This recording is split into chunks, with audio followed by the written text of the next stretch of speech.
John Lydon here. Oh, hello, Terry Bossons. Nice to meet you, lad. 6TR.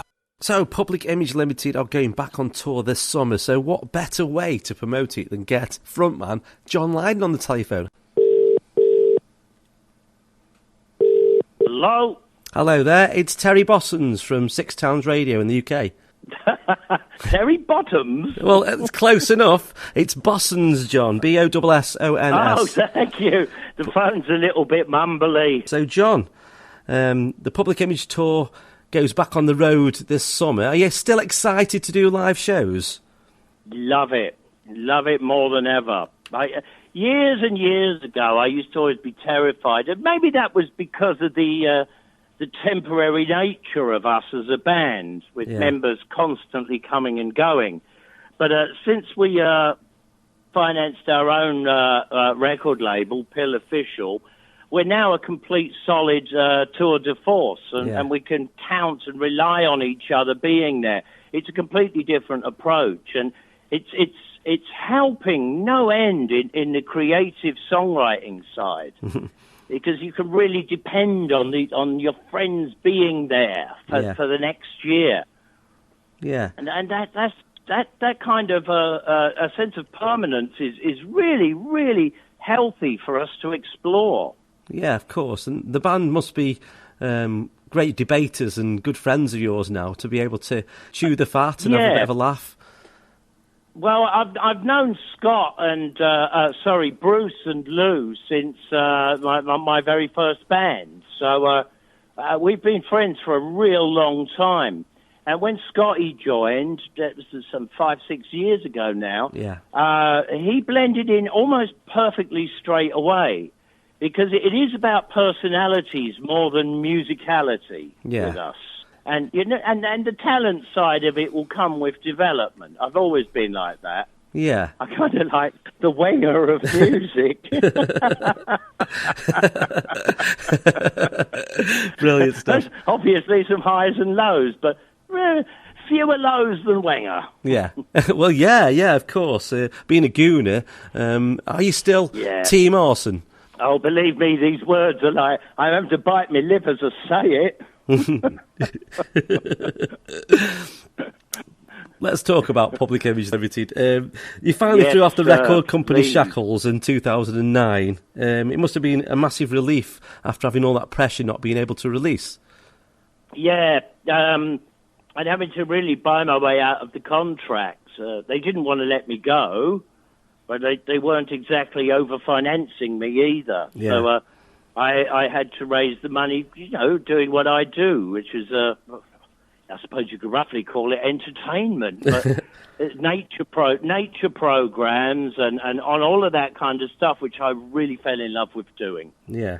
I found a side of my character, which I suppose hopped out of that I'm a celebrity thing, which again, I did that for charity. I didn't walk away with a penny from that. No, and that changed a lot of people's perceptions of you, because everyone's got this media idea of John Lydon, but but that's how I am, and it's like, I mean, it was sink or swim time, I suppose, really, in terms of how the public view me, and so there's no acting going on. That's how I am. I just get on with things, and I don't sit around moaning. Yeah. And had the great joy of knowing while I was enduring, knowing that I was raising money for charity. Yeah. And that was money I could have dealt with, quite handily in my own back pocket. Yeah.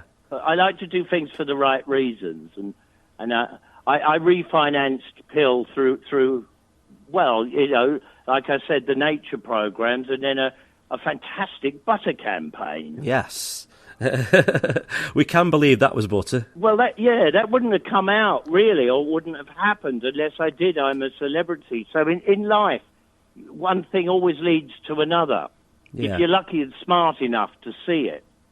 The new album that came out in 2009, creativity was flowing so much, and it was a great album. It did okay in the charts, if you still believe in the charts.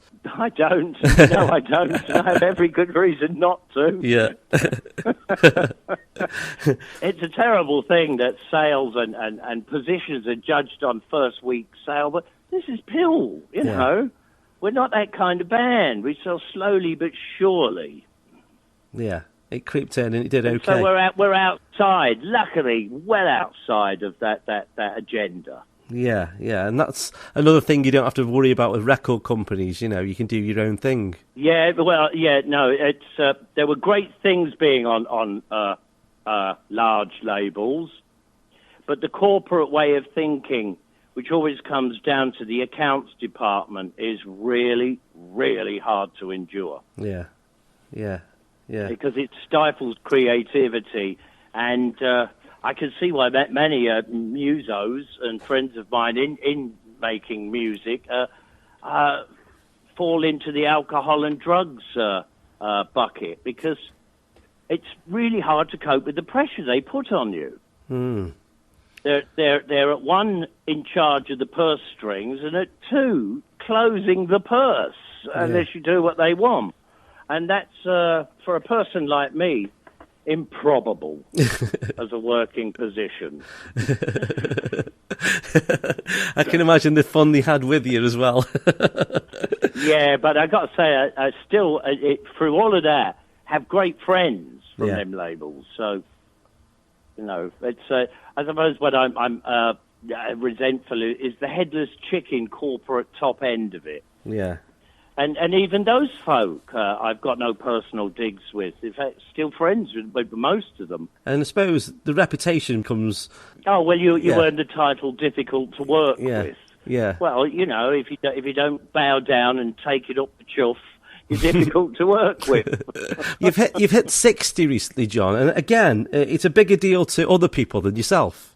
Yeah, no, I'm aware that my birthday came up there, and there was all manner of sarcasms, but that's what you expect from things like the Sunday Express and the Mail, isn't it? Yeah. And where would I be without it? But you still know how to party hard. That's great. Listen, I come from the school of hard knocks. Me, I don't wallow in self-pity, and I'm relentless. I'm the Duracell bunny. I just keep going.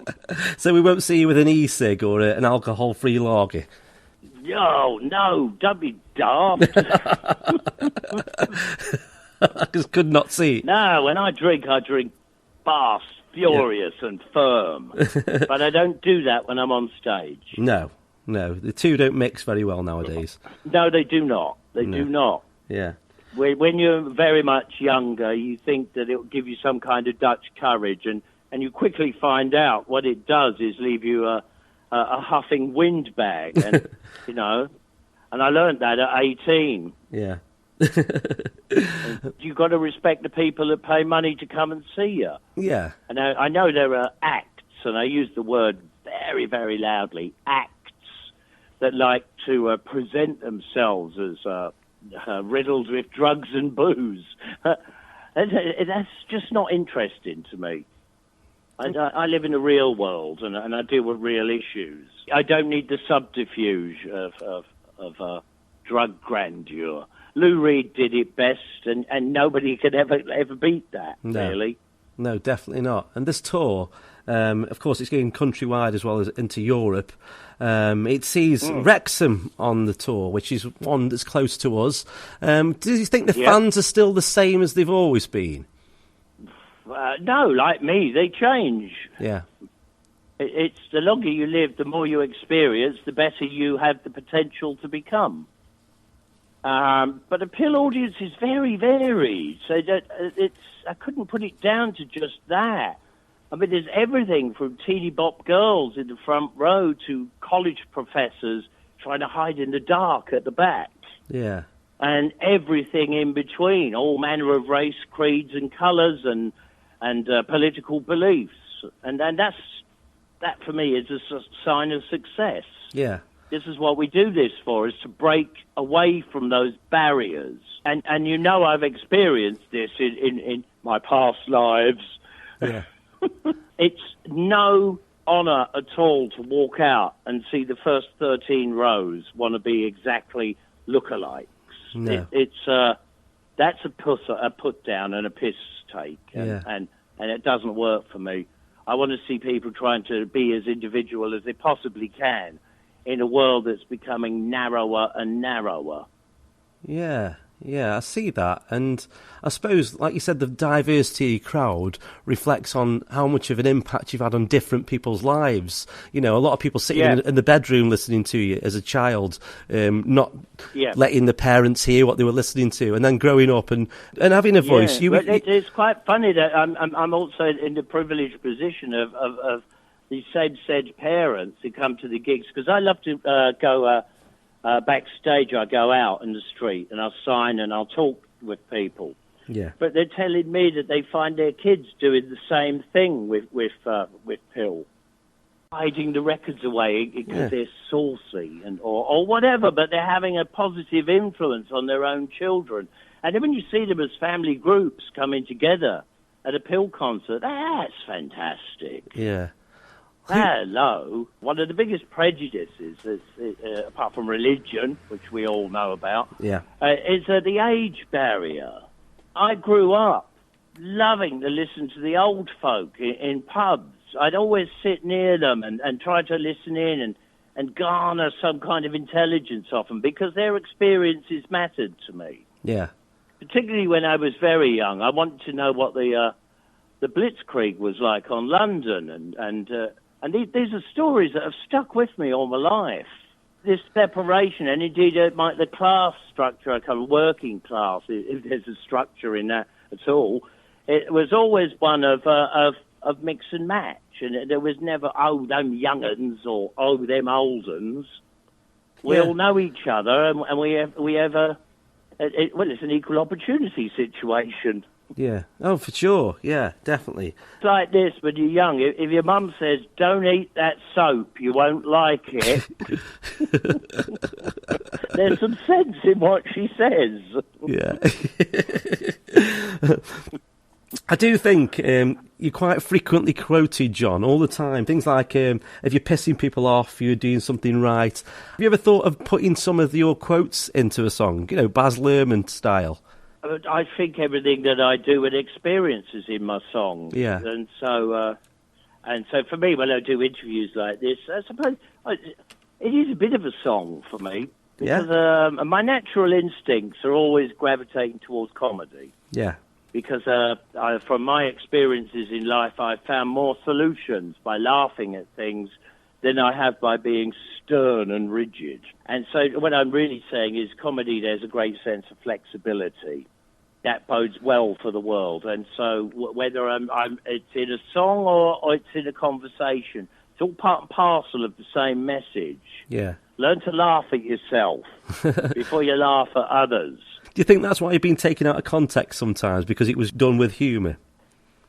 I think anybody who is in any way well-known or notorious or well-loved is going to be taken out of context anyway. Yeah.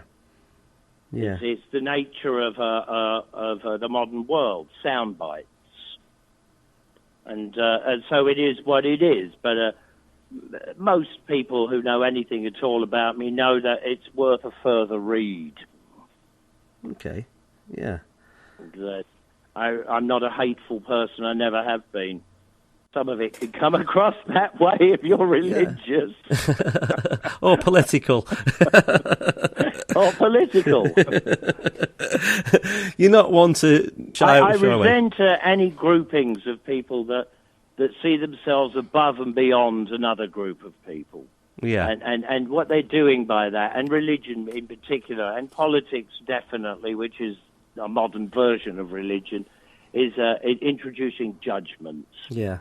And judgment leads to hate, and hate leads to war. Your latest album is called What the World Needs Now, and what we definitely need now is more P.I.L. We just definitely according do. To my dad, it's another fuck off.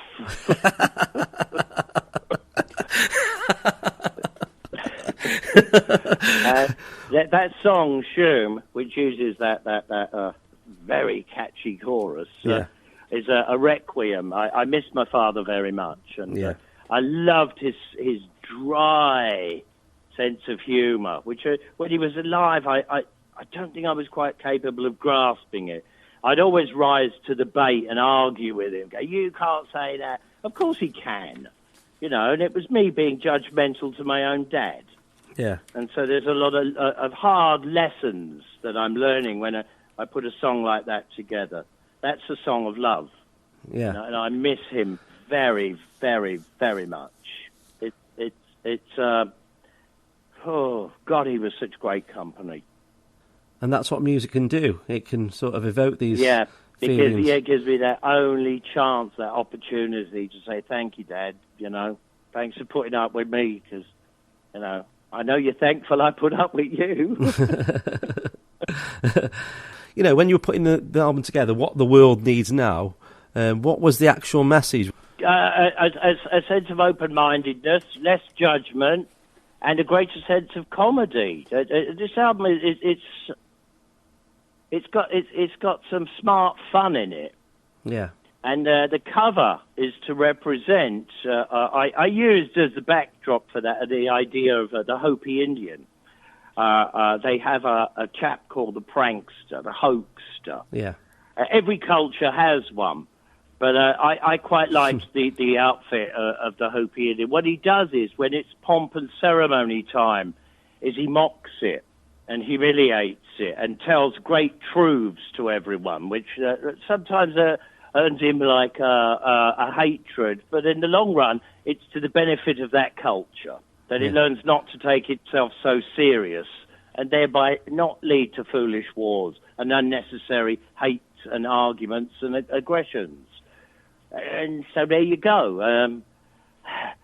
Am I that character? Yeah, somewhat. I mean, that bloke's wearing my shoes. If you look at the cover, yeah, those are my steel toe cap Dr. Martens. So he either stole them, or I'm trying to put myself in his shoes. Yeah, or something like that. I haven't quite worked it all out, but it's. Institutions and bureaucracy and religions that dominate our lives need mockery. Yeah, definitely. And there's a few people that do it well. I hope so. My final question is about the autobiography, Anger as an Energy, obviously from Rise, that line was. Is there anything that you couldn't put in the book? Yes, about 2,000 more pages. But, I mean, we all sat down and thought, oh, God, isn't 500 enough? What that book begins to deal with is the childhood illnesses that I endured. And I was very lucky to survive that. Mm-hmm. And for me, that's the greatest achievement in my life, that I finally recovered my memories between 7 and 11. And found out who I was, and found out that I could actually really like myself, looking at myself from the outside in. That was something that I think gave me great inner strength. So no matter what I do in the wonderful world of pop music, it pales by significance for me. I almost had my life stolen from me, and I'm very glad to whatever it is that got me through that. Yeah, and obviously it spurred you on to be the person you are. Yeah, and I wouldn't say that I was ever like the kind of chap that was looking for a godlike figure in all this, but human nature, I think, is the thing that I adore most. Wow. And it's from that is my love of my fellow human beings, and I don't see any of us as the enemy. Some of them misguided, but we can all be led to the path of righteousness. And let's be having fun with even that concept, because you must. Yeah. Oh, for sure. Well, it's been amazing talking to you, John. So enlightening. Peace. As in peace off, not. May the road rise at you, your enemies always be behind you. May the scatter, flatter, batter, and shatter.